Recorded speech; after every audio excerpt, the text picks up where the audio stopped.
So the first session is on imaging and diagnostics. And to kick us off, we have Dr. Sam Gambhir. He is the Virginia and D.K. Ludwig Professor of Cancer Research and the Chair of the Department of Radiology at Stanford. He is a member of the Stanford Department of Bioengineering and Material Science, as well as the Department of School of Medicine. He's the director of the Molecular Imaging Program, the Canary Center for Cancer Early Detection, and the recently launched Center for Precision Health and Integrated Diagnostics. He's also a member of our Marble Center Scientific Advisory Board, so welcome. His lab has developed and translated many multimodal molecular imaging probes, and he holds 6 FDA INDs for imaging agents developed in his lab. The title of his talk today is Bubble-Based Nanodiagnostics. Welcome, Sam.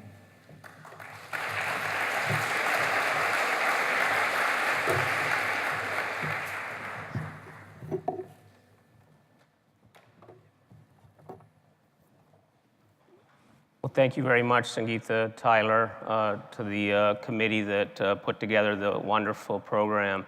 It's a real honor and privilege to be here from out west and tell you a little bit about one very specific area that has gained some traction recently with now multiple clinical trials that are ongoing and some of the lessons we've learned from bringing this particular diagnostic to clinical use. I will talk about some things, as shown in yellow, in which different companies are involved. I specifically want to call out Bracco, which is been pivotal to some of the bubble data that I will share and some of the clinical work that I will share. But also several other companies that are shown in yellow are also disclosed here. I want to give this talk in honor of Dr. Jürgen Willmann. He was a trainee in my lab who came from Switzerland through funding from the Swiss government. Terrific young scientist, a physician scientist who started the work in my lab in targeted microbubbles and unfortunately passed away in a fatal car accident in the beginning of this year. Jürgen was a terrific example of a physician scientist who could do work in the wet lab and take ideas directly to the clinic, running clinical trials, but then going right back to the lab to build new approaches that would benefit from the bench to bedside and back to the bench. So I miss him dearly, and this talk is given in his honor. So we've been advocating a vision for cancer early detection for well over 12 years now, which is essentially highlighted through these 3 I's: identify, isolate, and intervene. The thought is that through wearable diagnostics as well as in vitro diagnostics, one would first identify potential lethal cancer. That would then go on to be validated and verified through isolation of the localization of that cancer, predominantly through imaging. And then interventions, including non-pharmacologic interventions, would take place in order to be able to change the equation for cancer at a very early stage. The goal is not really early cancer detection, it's more early cancer prognostication, finding those cancers that matter, those that will go on to kill the individual. We have a large team of scientists that have been focused on this for well over a decade now. And although I'm going to focus on one very narrow area today, the broader vision is around bringing these areas together, similar to the kinds of things that are going on here in Boston. So the value of early cancer detection is best explained sometimes with this simple slide. Across a whole range of cancers, if you look at the stage of the cancer, and then survival as a function of stage, maybe 5-year survival, and in some cases 10-year survival, the curve often looks like this.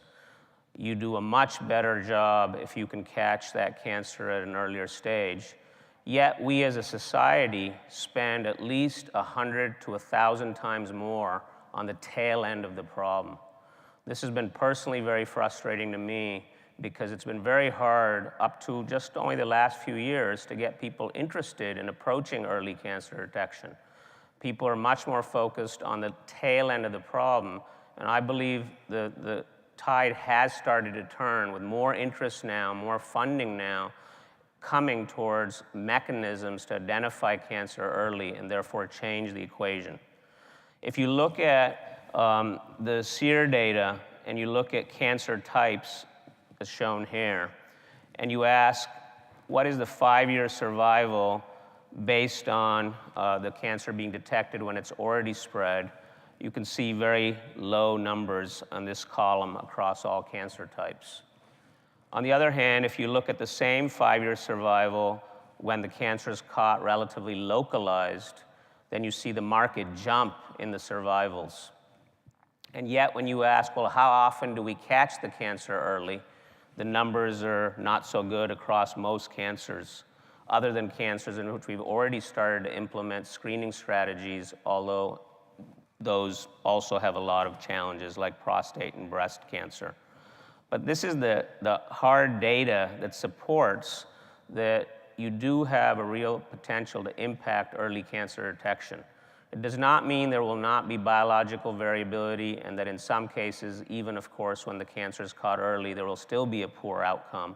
But by and large, on a population-based metric, you will do very well if you can, in fact, develop the kinds of techniques we're going to be talking about today that can catch cancer early. I'm going to focus on one particular technology, mainly because we're trying to find approaches that can be globally deployed, that are very low cost, have the ability to be non-invasive, are already widely available, and where the costs are continuing to drop.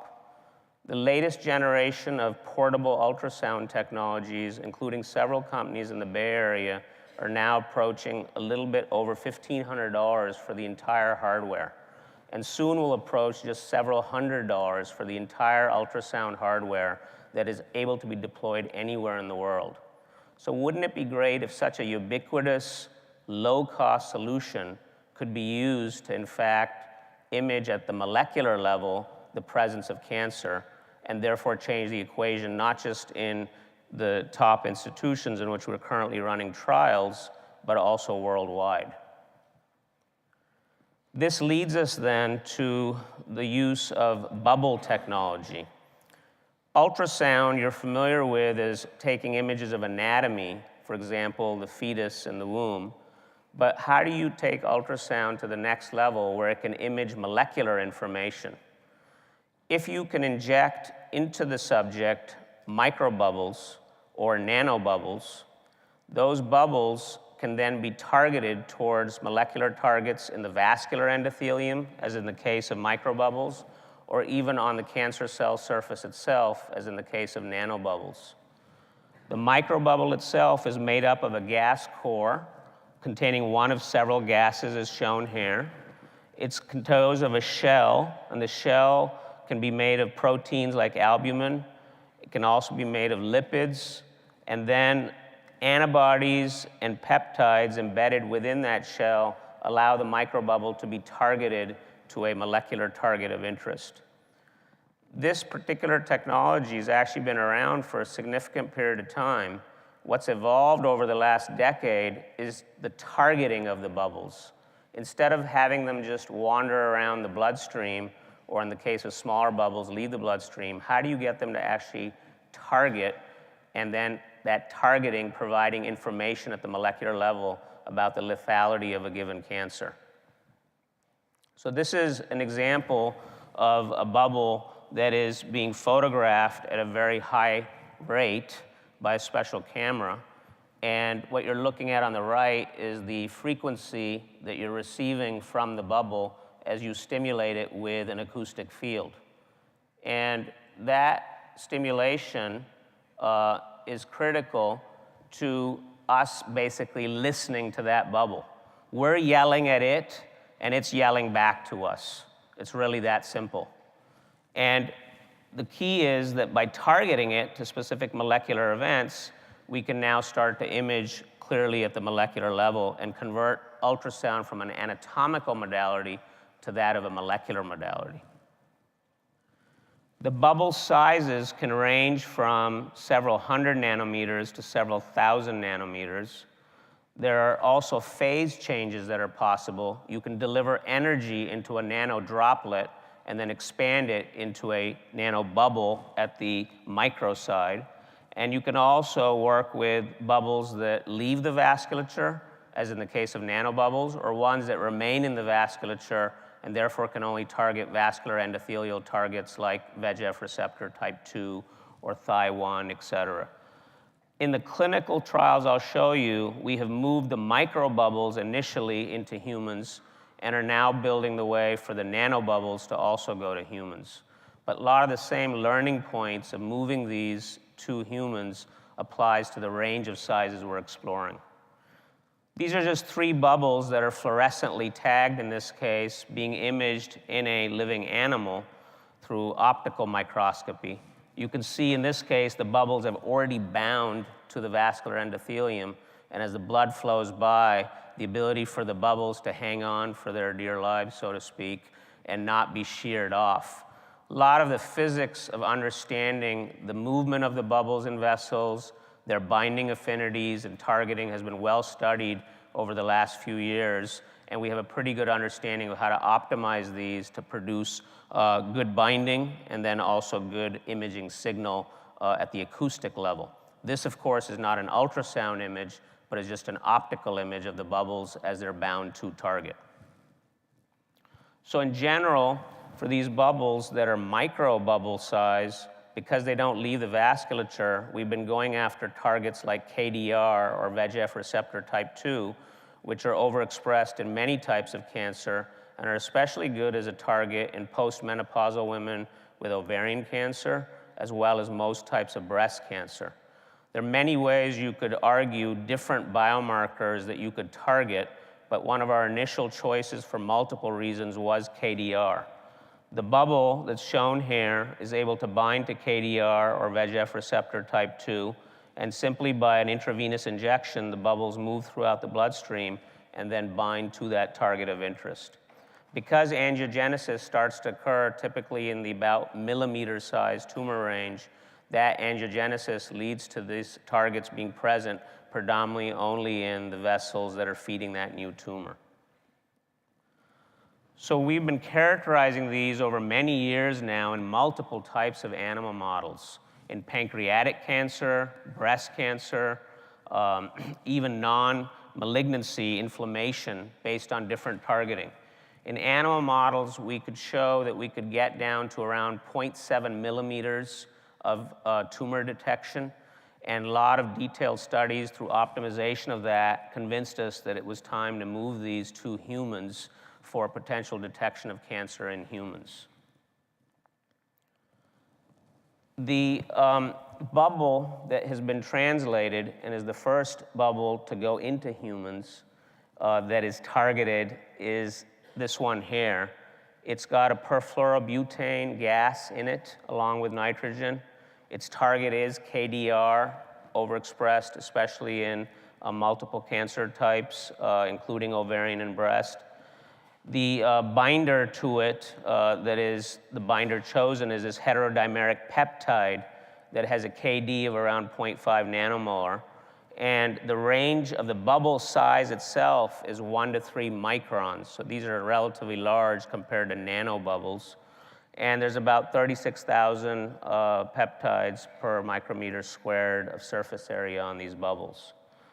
These were optimized over a series of experiments that I won't get into, but showed good promise and were the ones we decided to move into humans. They're currently manufactured in Geneva, Switzerland at a special facility and then shipped worldwide for use in clinical trials. We wanted to assess clinical safety of these, obviously. There had been concerns that bubbles that were not targeted could lead to hypotensive episodes, and that caused some challenges with the FDA in terms of getting approval for these bubbles. But we wanted to assess the clinical safety specifically of these targeted microbubbles, the feasibility of using just traditional clinical ultrasound equipment, not getting to higher end equipment that would be higher cost and AI algorithms and other algorithms to improve detectability, but just pure raw images coming from ultrasound, and could those detect the presence of these bubbles in a target site. And then at least start to get a sense of not the sensitivity or specificity, but the ability of these bubbles to correlate with histological findings so that we can understand some of the limitations of what we're missing and what we're seeing with regards to an independent gold standard. So a prospective single-center phase 1 clinical trial was started. Women with ovarian cancer and breast cancer lesions that were suspicious were evaluated.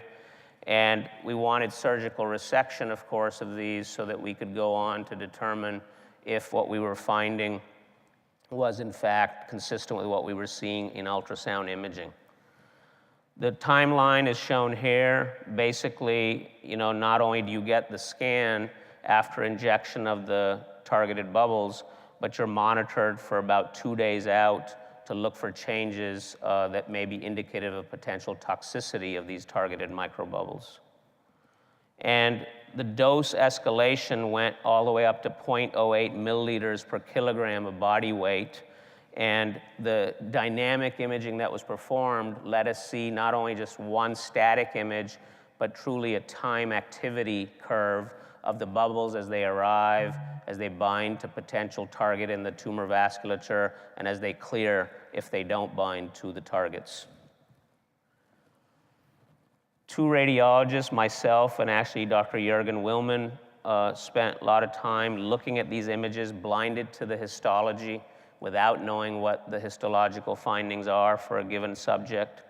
Qualitative visual assessment was done as none, weak, or strong binding of the bubbles. Again, not trying yet to get to fancier quantitative algorithms, which we know will further improve the accuracy most likely. And then an independent blinded pathologist looked at the surgical tissue that was removed and tried to correlate then the results with what we saw on the ultrasound after we all independently did our work. The pathologist scale is on a 4-point scale as shown here. We did find that these bubbles were well tolerated up to the tested dose of 0.08 milliliters per kilogram body weight. We had some self-limiting events that were mild to moderate.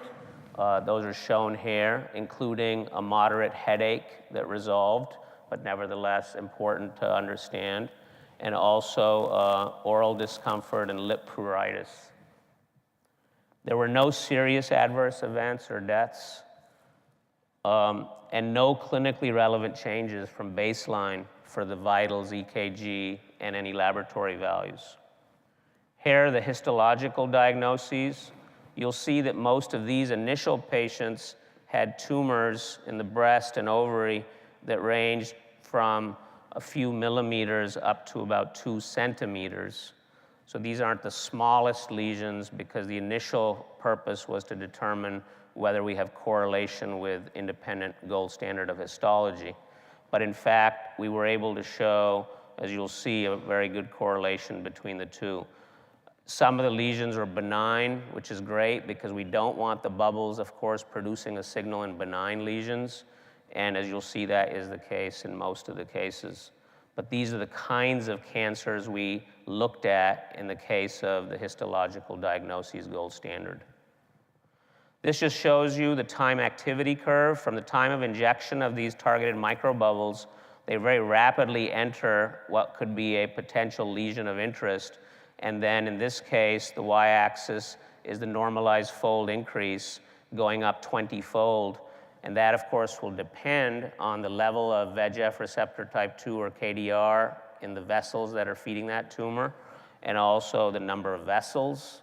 But that increase is the kind of increase you see in red, and over time, it slowly starts to clear. In blue is what the signal is from normal tissue. And the images that correspond to this out at 11 minutes is that orange-looking image where approximately a 1 centimeter lesion is showing bubbles that have arrived and targeted and locked on to, in this case, KDR present in that tumor. Similarly, in a different case where there is also malignancy, you can see the breast cancer signal compared to the surrounding normal breast tissue But in this case, at early time, the normal tissue has a higher signal, which clears more rapidly. And we're looking at all these time activity curves to understand the reasons for the difference at the vascular level. This is a 57-year-old woman with the finding that you're seeing here. Looks like you're seeing some bubbles that have bound to what appears to be a lesion here in the breast.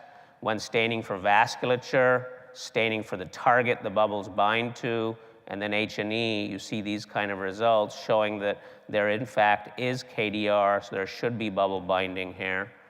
And in fact, this ended up being a ductal adenocarcinoma.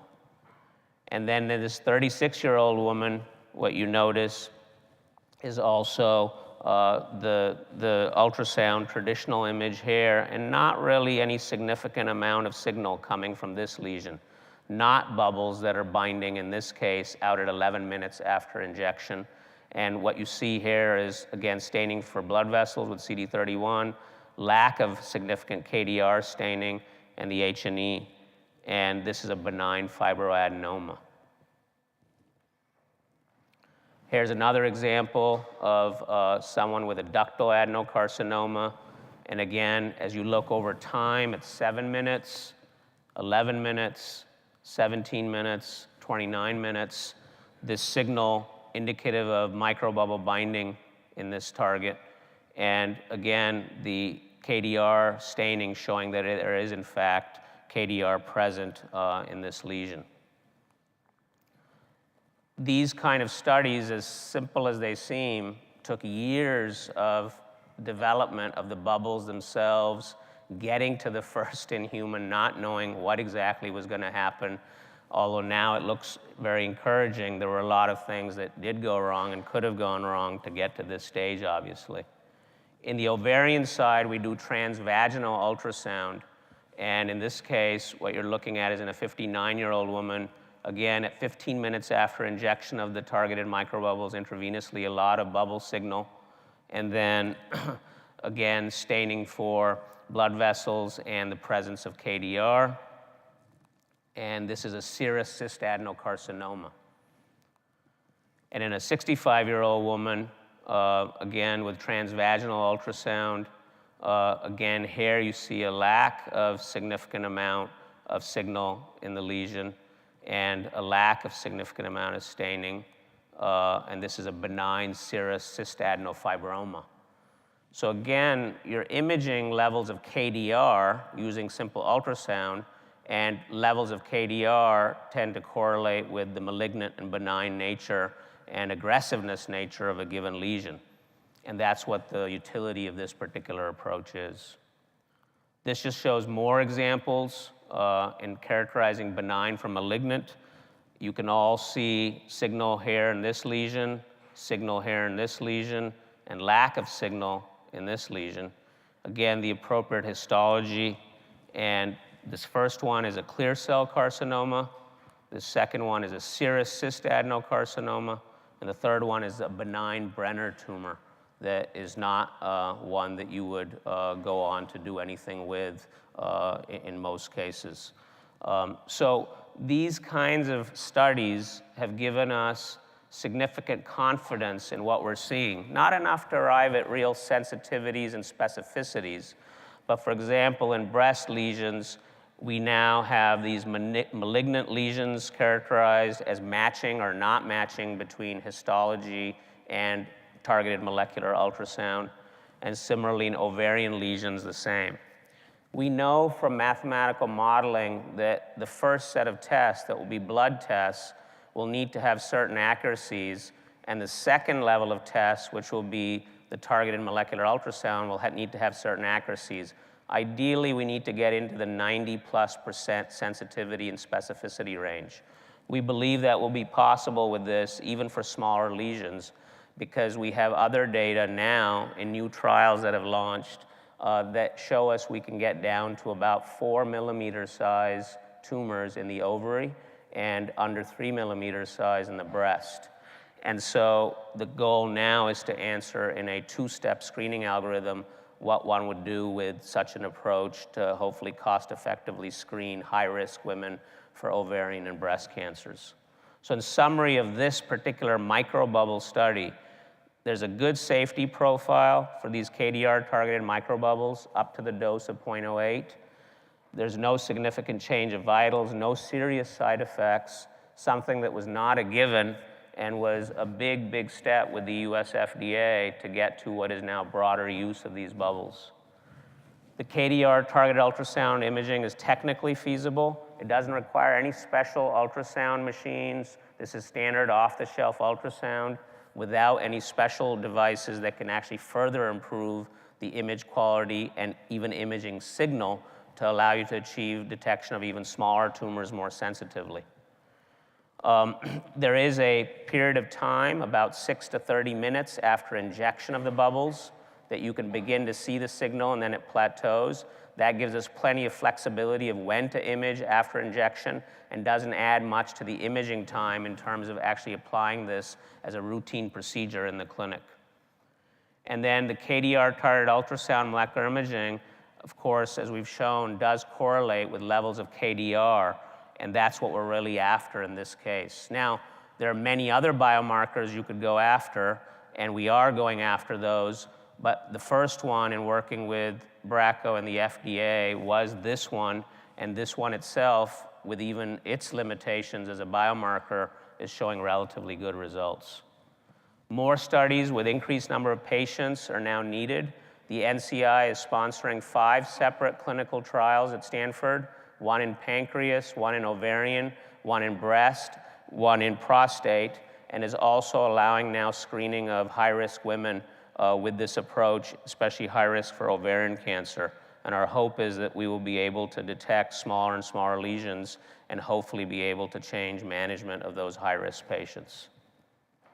We're also building a lot of new devices that are allowing us to visualize both ultrasound signal and another technology, photoacoustic signal, from the subject. This is a transrectal device that also will be able to become a transvaginal device.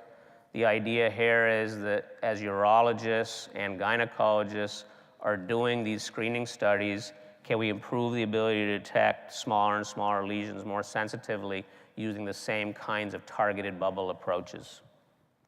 Just as one example, in prostate cancer of a lesion that's under 4 millimeters in size, this is 17 minutes post intravenous injection of the same KDR-targeted microbubbles, but in this case being imaged transrectally with a transrectal device that is used usually to sample tissue for potential malignancy. Now you might be thinking that, okay, this is all micro, but what about nano? All the same approaches, including the regulatory approaches we're using, also apply to the nanoscale of these bubbles. One negative of the microbubbles is they don't leave the vasculature. So now when you've got a target on the cancer cell surface, it's no use to you because the microbubbles can't access it. So we also can use nanobubbles, but the problem is nanobubbles have very small volumes, and therefore when you yell at them, they yell back, but very softly. So the goal is to develop nanobubbles that can self-aggregate and form effectively a microbubble. So the way we approach this is we have 2 kinds of nanobubbles that go into the blood. One goes in and is, of course, able to enter the tumor bed. The second one goes in and is capped, but the cap can be broken by, for example, metalloproteases in the tumor bed. And after that cap is broken, those second microbubbles or nanobubbles bind together with the other nanobubbles to form aggregates. Those aggregates then produce a whoppingly high ultrasound signal as compared to the original nanobubbles that are very weak in signal. So you will start to see several of these now that are also moving, we hope, to clinical use that have been validated in small animal models, but now we start to begin the toxicity testing of these approaches of nanobubbles. We're also targeting other targets, in this case GRP, which is highly overexpressed in prostate cancer and is indicative of aggressive prostate cancer. And in this case, we develop dual bubbles, ones that have an optical dye so that they can be imaged with photoacoustics, and ones that have also the ability to produce a signal back that is an ultrasound signal. These kinds of dyes are being targeted, again, for use in humans and provide the ability to go after targets outside the vasculature. And so these approaches, beyond the scope of today's talk, but I wanted you to be aware, brewing, they take advantage of some of the same translation. They're also showing good results in animal, like hair GRP-targeted nanobubbles in animals. And finally, to end, we've also discovered in all of this that simple saline is a great imaging agent. We've been able to use hypertonic saline and compartmentalize it, and then use radio frequency waves to cause production of ultrasound from saline. This opens up what is called RF acoustic imaging, and these approaches now have been used to target cells in culture, and most recently, animal models. And this is the very first images of an RF acoustic agent in which simple saline has been targeted to prostate cancer cells in animals, not yet in humans, and producing the signal you see. So in conclusion, bubble-based diagnostics hold significant promise for cancer detection and management, and early first-in-human studies are encouraging. Newer emerging strategies, including photoacoustics and RF acoustics with saline-based nanodroplets, also are showing encouraging preclinical results and will now begin to be translated. Back to this ability then to link in vitro diagnostics to imaging that will hopefully identify early cancer. Special thanks to our patients and healthy volunteers, fundings from the NCI, and special thanks in this case to Bracco Diagnostics that's helped make a lot of this work possible. Thank you very much.